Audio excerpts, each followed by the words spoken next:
When I moved into Silver Pines Estates, I wasn't expecting red carpets or a fanfare. Just a little piece, a driveway wide enough for my van, and a house I could actually access without maneuvering like I was on an obstacle course. The first thing I did after closing?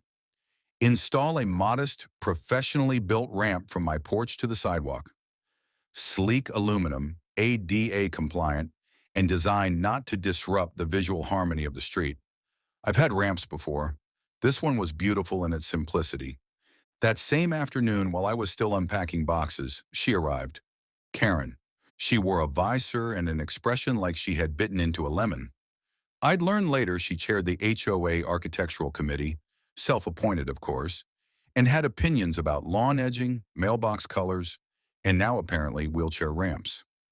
"I noticed your addition," she said, eyes locked on the ramp like it was a graffiti tag. "That wasn't pre-approved by the HOA. I took a breath. I don't need HOA approval for a mobility aid. It's protected under federal law. Her lips tightened. "Well, it's disruptive to the uniform aesthetic. You'll need to submit a retroactive request. We can't allow individual structures that lower curb appeal." I paused, stared at her, and simply said, "Thanks for your concern." Then I rolled back inside. 2 days later, a formal violation letter arrived. Unauthorized structural addition, front yard alteration in violation of Section 4D of the HOA covenant. The metal ramp must be removed or concealed within 10 days to avoid penalties. I held the letter stunned, but only for a moment. This wasn't new. Disability doesn't protect you from ignorance. But what Karen didn't know was who she was dealing with. I'm Jordan Lynn, 3-time Paralympic gold medalist in wheelchair racing. I've broken records on 4 continents, advocated for adaptive athletic funding, and served on federal advisory boards for disability access. I've fought bureaucracies tougher than a cul-de-sac committee. And I wasn't about to roll backward. I responded with a letter of my own, concise, cordial, and CC'd to the HOA's legal counsel.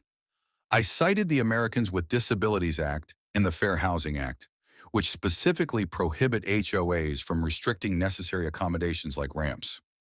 I attached documentation from my occupational therapist and a copy of my ramp's engineering certification. Then, just for emphasis, I included a photo of me at the Tokyo Games, gold medal around my neck, arms raised, national flag draped across my shoulders.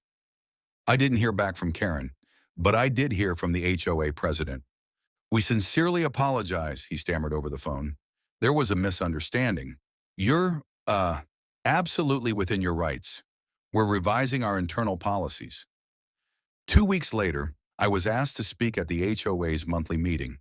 I rolled in with my medals, just a few, and spoke about inclusion, access, and the dignity of independence. I shared how ramps weren't alterations, but invitations to equality, to freedom, to community. The crowd applauded. Karen clapped too, reluctantly.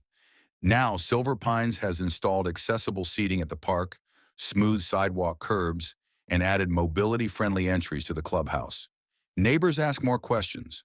They think beyond their fences. And the ramp, still there, gleaming in the sun. Just like me. The HOA tried to make me take down my ramp. They just didn't know I'm a Paralympic champion.